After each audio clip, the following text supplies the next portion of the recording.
عمران نے ہاتھ پیچھے کرتے ہوئے کہا. یہ شو روم کے مالک سیٹھ اسحاق ہیں. سیلز مین نے جلدی سے تعارف کراتے ہوئے کہا. سیٹھ اسحاق؟ اچھا. عمران نے ایک جھٹکے سے اٹھتے ہوئے کہا اور پھر اس نے یوں جھک کر اداب کیا جیسے کوئی مقدس ہستی سامنے آ گئی ہو.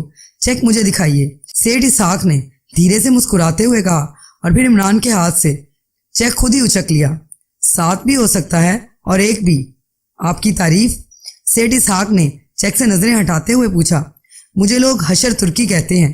عمران نے اپنا تعارف کراتے ہوئے کہا. اکرم، دوبارہ مینیجر کو ٹیلی فون کرو، میں خود بات کرتا ہوں. سیٹھ اسحاق نے کرسی پر بیٹھتے ہوئے کہا. وہ دلچسپ نظروں سے عمران کا جائزہ لے رہا تھا جو کرسی پر اس طرح شرمایا ہوا بیٹھا تھا جیسے بر دکھاوے کے لیے آیا بیٹھا ہو.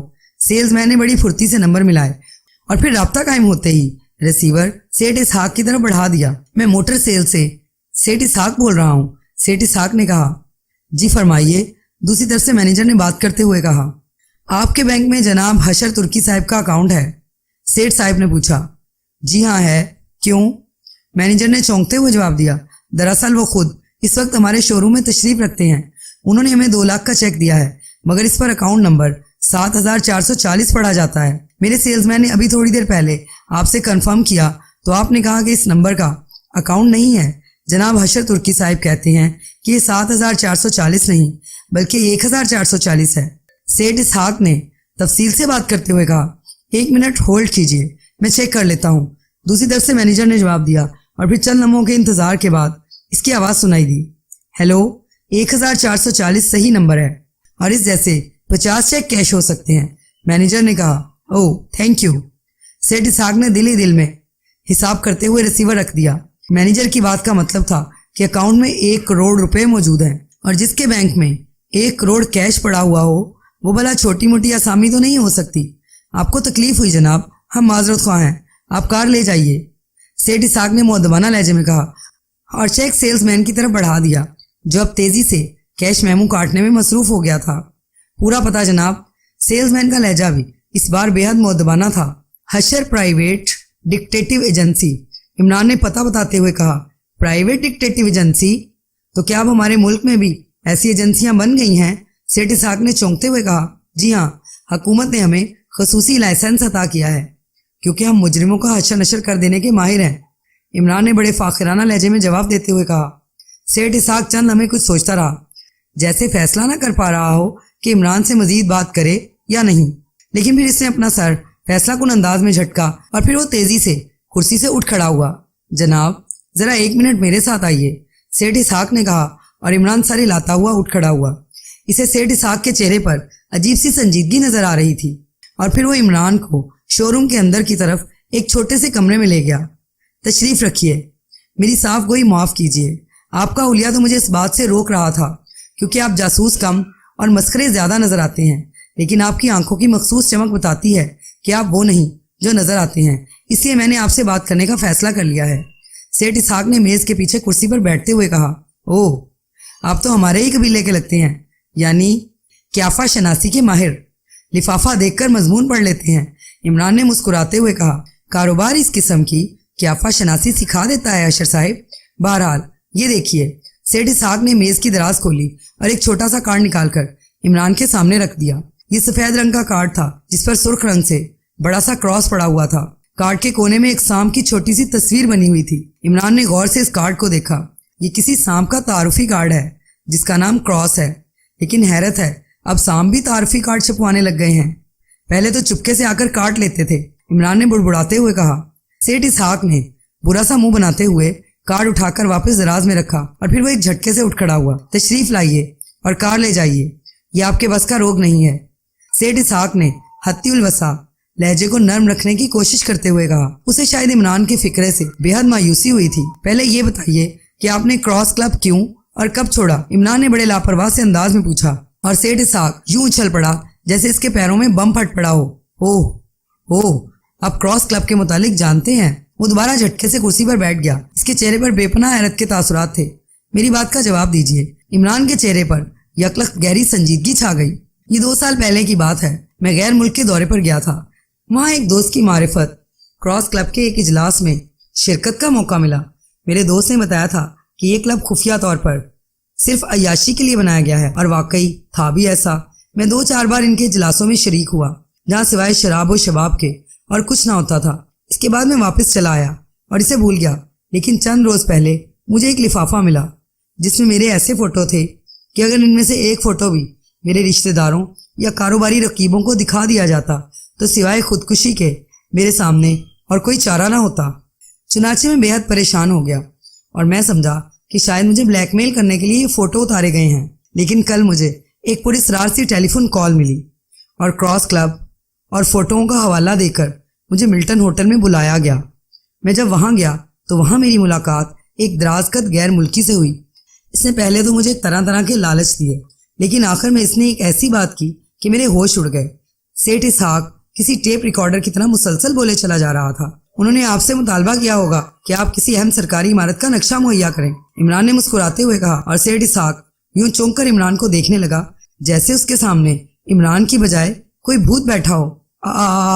آپ کہیں کراس کلب کے آدمی تو نہیں؟ سیٹھ اسحاق کے چہرے کا رنگ زرد پڑ گیا تھا۔ ارے نہیں، میرا نام حشر ترکی ہے اور میں پرائیویٹ جاسوس ہوں۔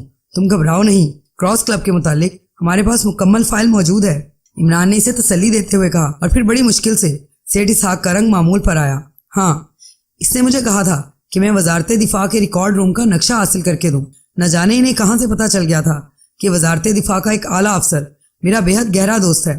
اس نے مجھے دھمکی دی تھی کہ اگر میں نے یہ کام نہ کیا یا کسی کو بتایا تو مجھے کوبرا کارڈ بھیج دیا جائے گا اور پھر میری خوفناک موت یقینی ہو جائے گی۔ سیٹھ اسحاق نے جواب دیا۔ پھر تم نے کیا جواب دیا؟ عمران نے پوچھا۔ یہ کوبرا کارڈ میرا جواب بتا سکتا ہے۔ ٹھیک ہے، میں برا ضرور ہوں لیکن اپنے ملک کے خلاف کسی سازش میں حصہ نہیں لے سکتا۔ اس کی بجائے مجھے موت قبول ہے۔ سیٹھ اسحاق کے لہجے میں ٹھوس اعتماد تھا۔ بہت خوب سیٹھ اسحاق، مجھے خوشی ہے کہ تم نے ایک صحیح محب وطن کا کردار ادا کیا ہے۔ عمران نے تعریف کرتے ہوئے کہا۔ میں نے صاف انکار کر دیا، جس پر مجھے دھمکیاں دی گئیں، لالچ دیے گئے، لیکن میں اپنی بات پر ڈٹا رہا اور ابھی 2 گھنٹے قبل ایک آدمی مجھے یہ کارڈ دے کر چلا گیا۔ مجھے یقین تھا یہ لوگ اب مجھے نہیں چھوڑیں گے، اس لیے میں اپنے وکیل کے پاس گیا تھا تاکہ اپنی جائیداد کے بارے میں وصیت لکھوا دوں، اور اب سوچ ہی رہا تھا کہ کیا کروں کہ اتفاق سے آپ سے ٹکراؤ ہو گیا، اور اب مجھے یقین ہے کہ اگر آپ مجھے موت سے نہ بچا سکے تو کم از کم اس سازش کے خلاف کام تو کریں گے۔ سیٹھ اسحاق نے طویل سانس لیتے ہوئے جواب دیا۔ اس دراز قد غیر ملکی کا حلیہ اور دیگر تفصیلات؟ عمران نے پوچھا۔ سیٹھ اسحاق نے اس کا حلیہ تفصیلی بتا دیا اور عمران کی آنکھوں میں چمک ابھر آئی۔ وہ شاید اس آدمی کو پہچانتا تھا۔ یہ کارڈ مجھے دے دو اور تم کسی ایسی جگہ چھپ جاؤ جہاں کم از کم 1 ہفتہ تک تمہیں کوئی تلاش نہ کر سکے۔ عمران نے کہا، مگر یہ لوگ بہت خطرناک ہیں، مجھے ہر قیمت پر تلاش کر لیں گے اور ہو سکتا ہے اب بھی میری نگرانی ہو رہی ہو۔ سیٹھ اسحاق نے ہاتھ ملتے ہوئے کہا، اوکے، پھر میں بندوبست کرتا ہوں۔ عمران نے کہا اور اس نے ٹیلی فون کا ریسیور اٹھا کر نمبر ڈائل کرنے شروع کر دیے۔ ہیلو، میں حشر ترکی بول رہا ہوں، حشر پرائیویٹ ڈکٹیٹو ایجنسی سے۔ عمران نے رابطہ قائم ہوتے ہی کہا، او ہو حشر ترکی صاحب، سنائیے آپ کی ایجنسی کیسی جا رہی ہے؟ دوسری طرف سے صفتر کی آواز سنائی دی۔ بہت اچھی جا رہی ہے۔ اب تک تو بیویوں اور شوہروں کے تعاقب تک ہی معاملہ محدود رہا تھا، لیکن اب ایک اچھا کیس ملا ہے۔ تم ایسا کرو کہ مال روڈ پر موٹر سیلز کے شو روم میں ماں میک اپ باکس کے فوراً آ جاؤ۔ عمران نے سنجیدہ لہجے میں کہا اور پھر ریسیور رکھ دیا۔ آپ کیا کرنا چاہتے ہیں؟ کچھ تو بتائیے، سیٹھ اسحاق نے پوچھا۔ کچھ نہیں، صرف تمہارا تبادلہ کر دوں گا، عمران نے جواب دیا، اور سیٹھ اسحاق منہ پھاڑے بیٹھا رہا۔ تم اپنے سیلز مین سے کہہ دو کہ وہ آنے والے کو اندر بھیج دے، عمران نے کہا، اور سیٹھ اسحاق نے سر ہلاتے ہوئے انٹرکام پر ہدایات دے دی، اور پھر 10 منٹ بعد صفتر کمرے میں داخل ہوا۔ صفتر، تم نے سیٹھ اسحاق کا میک اپ کرنا ہے۔ اور پھر اس نے کراس کلب کے متعلق مختصر سا بتا دیا، اور صفتر سچویشن سمجھ کر سر ہلانے لگا۔ عمران نے اٹھ کر کمرے کا دروازہ بند کیا، اور پھر اس نے صفتر کے ہاتھ میں پکڑا ہوا میک اپ باکس اس سے لے لیا اور باکس کھول کر اس میں سے ٹیوبیں نکال کر میز پر رکھ دی، اور پھر اس کے ہاتھ تیزی سے صفتر کے چہرے پر میک اپ کرنے میں مصروف ہو گئے۔ 10 منٹ بعد صفتر کا چہرہ سیٹھ اسحاق کا چہرہ بن گیا۔ سیٹھ اسحاق حیرت سے آنکھیں پھاڑے یوں دیکھ رہا تھا جیسے وہ کوئی سنسنی خیز فلم دیکھ رہا ہو۔ اوہ، مجھے یقین نہیں آ رہا، آپ تو جادوگر ہیں، سیٹھ اسحاق نے کہا۔ آؤ، اب تمہاری جان بھی بچا دوں، تم بھی کیا یاد کرو گے کہ کس سے پالا پڑا ہے، عمران نے کہا، اور پھر اس نے سیٹھ اسحاق کے چہرے پر صفتر کا میک اپ شروع کر دیا، اور جب وہ فارغ ہوا تو اس نے ان دونوں کو لباس بدلنے کے لیے کہا، اور ان دونوں نے وہی لباس اتار کر تبدیل کیے۔ ہاں تو سیٹھ اسحاق، اب کیا خیال ہے، کار لے جاؤں؟ عمران نے صفتر سے مخاطب ہو کر کہا۔ سارا شو روم ہی آپ کا ہے، جو چاہے لے جائیے، صفدر نے جواب دیا، اور سیٹھ اسحاق اپنا ہی لہجہ صفدر کی زبان سے سن کر ایک بار پھر اچھل پڑا۔ صفدر، کسی ہوٹل میں کمرہ لے کر رہ پڑو، عمران نے اٹھتے ہوئے کہا، اور صفدر نے سر ہلا دیا۔ آؤ میرے ساتھ، عمران نے سیٹھ اسحاق سے، جو صفدر کے میک اپ میں تھا، مخاطب ہو کر کہا، اور سیٹھ اسحاق سر ہلاتا ہوا اس کے پیچھے چل پڑا، اور وہ دونوں دفتر سے نکل کر شو روم میں آ گئے۔ کار لے جاؤں جناب، سیلز مین صاحب؟ عمران نے سیلز مین سے مخاطب ہو کر پوچھا۔ جناب، میں نے پیٹرول اور موبل آئل ڈال دیا ہے، کار تیار ہے، سیلز مین نے مؤدبانہ انداز میں کھڑے ہوتے ہوئے کہا، اور پھر چابیوں کا سیٹ دراز سے نکال کر عمران کی طرف بڑھا دیا۔ عمران نے چابیاں سنبھالیں اور پھر وہ سیٹھ اسحاق کو لیے کار میں سوار ہو گیا۔